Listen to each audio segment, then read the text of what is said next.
تمام قسم کی حمد و ثنا، تعریفات، تمجیدات، تکبیرات اللہ عز و جل کے لیے خاص ہیں کہ جس نے جن و انس کو پیدا فرمایا اور پیدا فرمانے کے بعد ان کے پیدا کرنے کا مقصد بھی بتلا دیا۔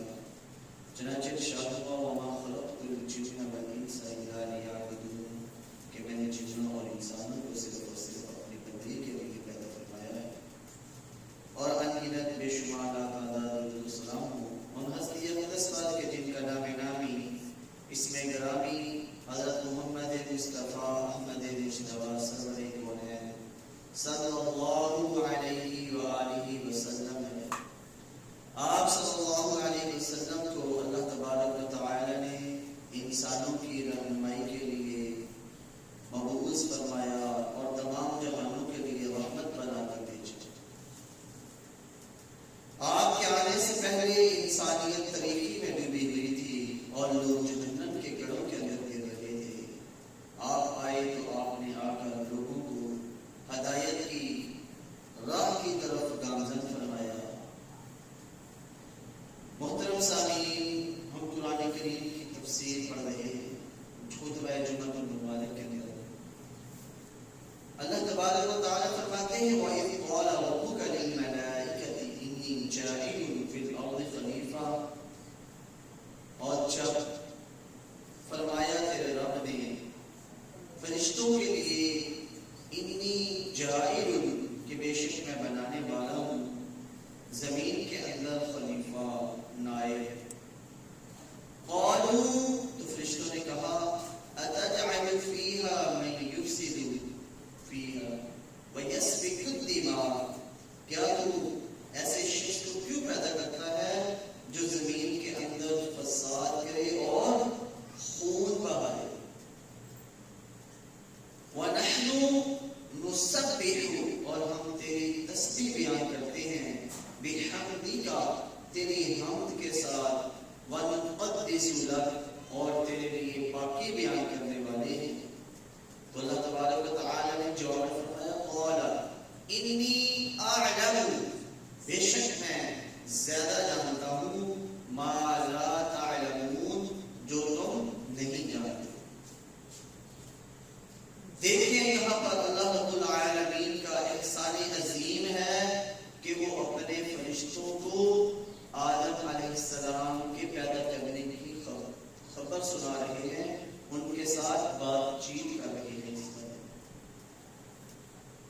انسان اس کا بھی تذکرہ اللہ تبارک و تعالی کرتے ہیں جب وہ اپنے رب کا تذکرہ کرتا ہے۔ جب انسان دنیا کے اندر اپنے رب کی حمد و ثنا بیان کرتا ہے، اس کا ذکر کرتا ہے، اس کے لیے وعد و نصیحت کرتا ہے، تو میرا رب پھر اس کا تذکرہ دنیا کے سے بہتر لوگوں میں یعنی اپنے فرشتوں میں اپنے بندے کا تذکرہ فرماتے ہیں۔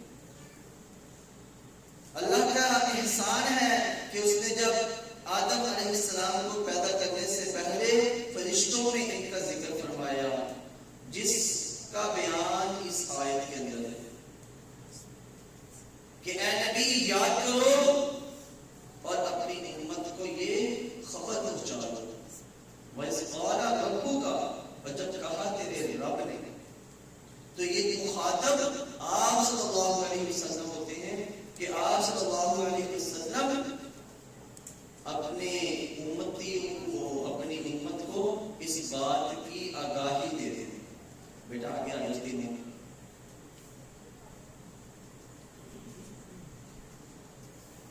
فرشتوں نے آگے سے کہا کہ تو ایسی مخلوق کو کیوں پیدا کرنا چاہتا ہے جو زمین کے اندر خون بہائے گی؟ تو اس کی ایک وجہ یہ بھی سمجھ آتی ہے، حضرت ابن عباس سے روایت ہے، چونکہ فرشتوں نے دیکھا تھا کہ جنات کو اللہ تبارک و تعالی نے پیدا فرمایا زمین کے اندر، اور انہوں نے فتنہ و فساد کیا، خون ریزی کی۔ انسان کی پیدائش سے 2000 سال پہلے فرشتوں کو پیدا کیا گیا اور جنات کو پیدا کیا گیا تھا 2000 سال پہلے۔ بدھ کے دن فرشتوں کو پیدا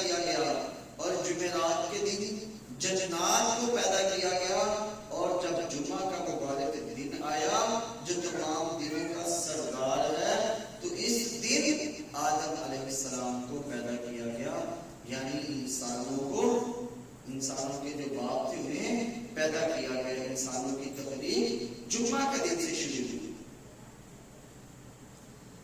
اللہ تبارک و تعالی نے فرشتوں کو بتلایا کہ میں تم سے بہتر جانتا ہوں، اور یہ سوال کرنے کی اجازت بھی خود رب العالمین نے عطا فرمائی. کیونکہ فرشتوں کے بارے میں اللہ تبارک و تعالی فرماتے ہیں لا یسبقونہ بالقول، یعنی جس بات کے دریافت کرنے کی انہیں اجازت نہ ہو وہ اس کے بارے میں اپنے لب نہیں ہلاتے. تو فرشتوں نے صرف یہی سمجھا کہ عبادت کرنا ہی مقصد ہے، تو عبادت کرنے کے لیے تو ہم فرشتے بھی ہیں. یہاں پر انسان کا دنیا میں آنا صرف عبادت کرنا نہیں ہے، بلکہ عبادت کے ساتھ ساتھ انسانوں کے جو حقوق ہیں، جو رب کو راضی کرنا ہے، وہ تمام کا تمام شامل ہے. اور جس کی وجہ سے آدم علیہ السلام کو فضیلت ملی وہ علم تھا، کہ جس کی بنا پر آدم علیہ السلام کو فرشتوں سے بھی فضیلت ملی اور فرشتوں کو حکم ملا کہ آدم علیہ السلام کو سجدہ کرو. تو یہ علم ہے کہ جس کی وجہ سے انسان دنیا میں بھی کامیاب ہوتا ہے اور آخرت میں بھی وہ کامیاب لوگوں میں شمار ہوتا ہے.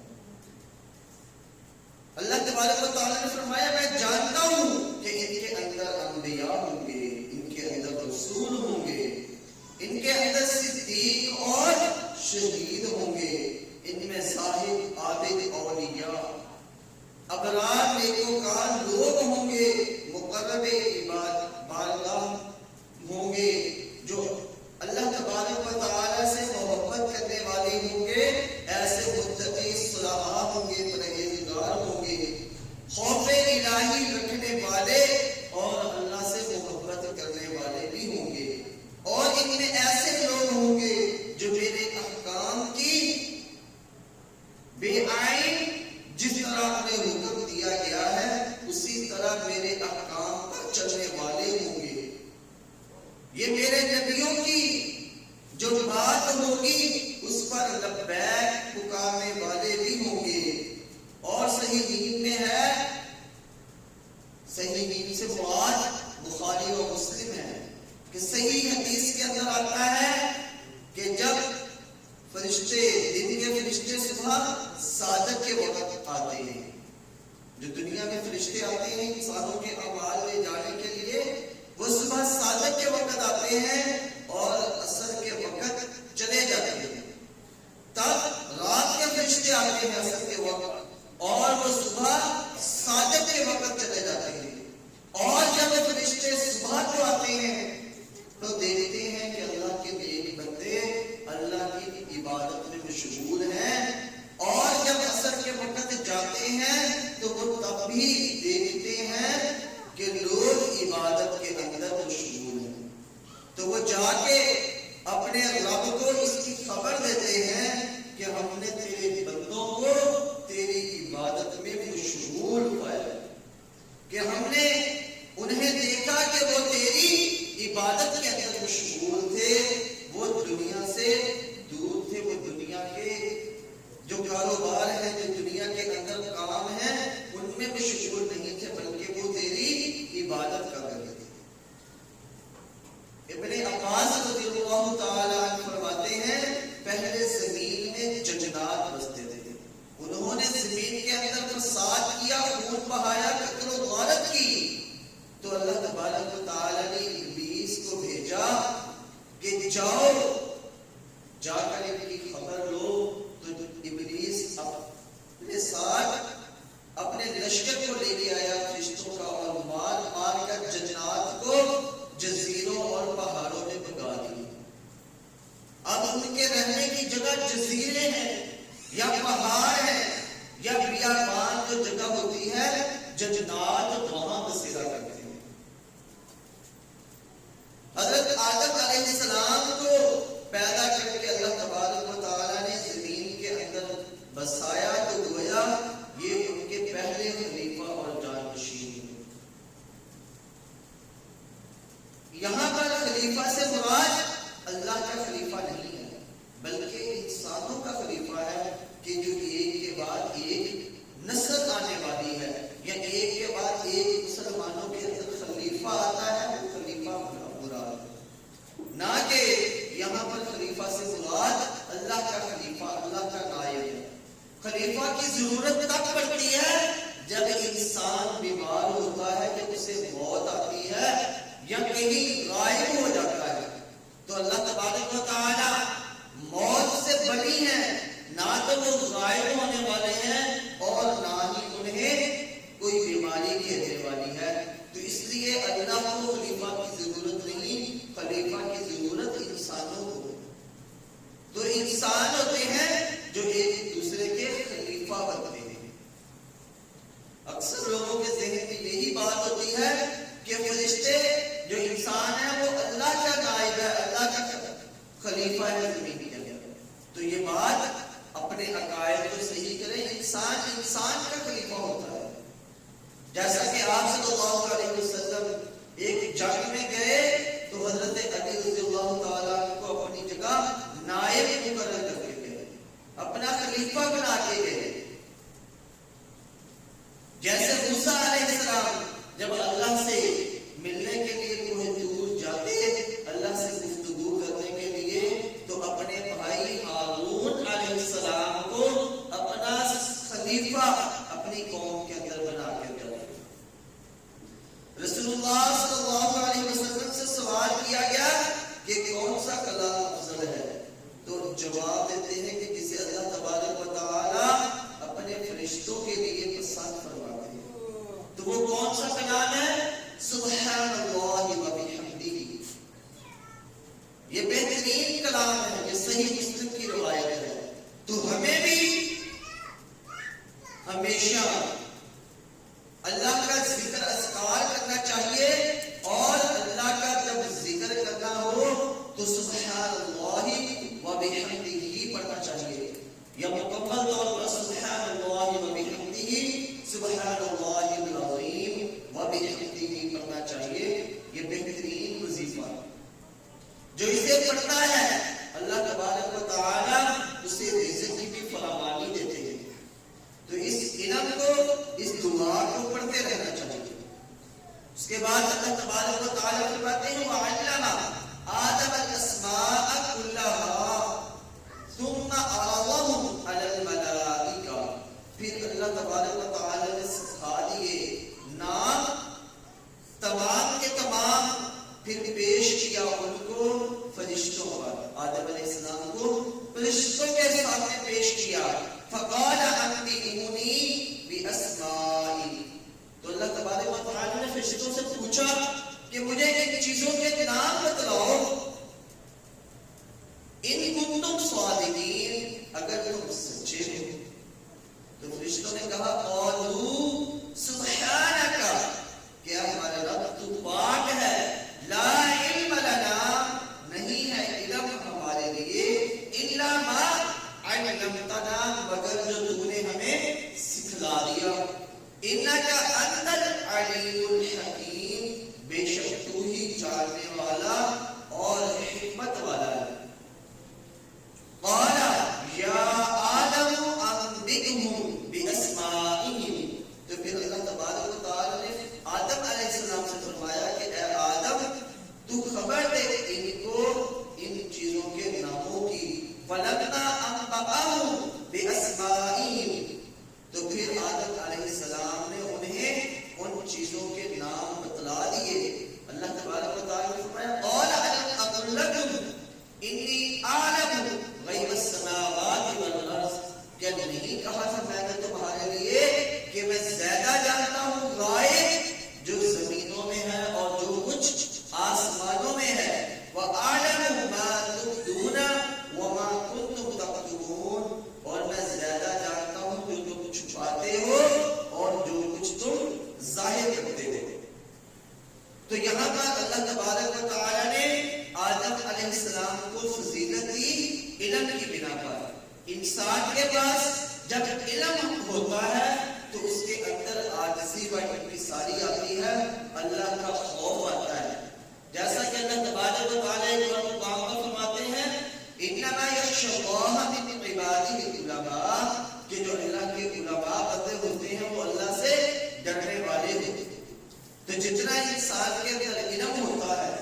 پھر وہ علم کے اوپر عمل کرنے والا ہوتا ہے تو وہ اللہ سے اتنا ہی ڈرنے والا ہوتا ہے. اللہ کے جو بدبخت ہوں علم کو صرف اپنے دنیاوی فائدے کے لیے یوز کرنا چاہتے ہیں یا علم حاصل اس لیے کیا ہو کہ ہمارے خاندان والے ہمارے عزیزوں اکارم کہیں کہ یہ بڑا عالم ہے، تو ایسے لوگوں کو علم نہ دنیا کے اندر فائدہ دے گا نہ آخرت کے اندر. اور جو علم ہے جسے علم کہا جاتا ہے وہ یہی علم ہے جو قرآن و حدیث کا علم ہے، نہ کہ جو ہم ڈگریاں حاصل کرتے ہیں M A M phil B A graduation یا مزید ایسی جو ڈگریاں حاصل کرتے ہیں انہیں علم نہیں کہا جاتا. وہ ہم اپنے دنیاوی مقاصد کے لیے حاصل کرتے ہیں. ان کا حاصل کرنے کا مقصد یا تو انسان کا دنیا کے اندر سائنس کے اندر ترقی کرنا ہوتا ہے یا ڈاکٹر بننا ہوتا ہے، وکیل بننا ہوتا ہے. پیشے کے لیے وہ ہم علم حاصل کرتے ہیں. علم جو ہے جسے حقیقی علم کہا گیا اور جس کے بارے میں آپ صلی اللہ علیہ وسلم نے فرمایا خیرکم من تعلم القرآن وعلمہ، کہ تم میں سے بہترین وہ ہیں جو قرآن سیکھتے ہیں اور اس کو سکھاتے ہیں. وہ قرآن و حدیث کا علم ہے نہ کہ دنیاوی علم. دنیاوی جو ہے وہ فن ہے، دنیا کے اندر جینے کے طریقے سکھانے والے یا ذہن کو چینج کرنے کے لیے کہ آج آپ ڈاکٹر بن گئے ہیں تو آپ کے اندر غرور و تکبر آ جائے گا، آپ انسان کو انسان نہیں سمجھیں گے. ایسے ایسے ڈاکٹر موجود ہیں جو مریض کو ہاتھ لگانا بھی پسند نہیں کرتے، معائنہ کیا اور ان سے 4 فٹ ہٹ کے بیٹھنا پسند کرتے ہیں. ان کی کرسی اپنے سے 4 فٹ دور رکھیں گے اور انجیکشن وغیرہ لگانے کے لیے آگے کمپاؤنڈر اور نرسیں رکھی ہوں گی تاکہ انہیں مریض کو ہاتھ بھی لگانا نہ پڑے. اور ان کے والدین کو بھی دیکھ لیں، وہ والدین ان کے ساتھ ڈر اور خوف سے بات کریں گے کہ کہیں ہمیں گھر سے نہ نکال دیا جائے. تو علم جو ہے وہ انسان کو زمین سے اٹھا کے آسمان تک پہنچا دیتا ہے. وہ علم حقیقی علم قرآن و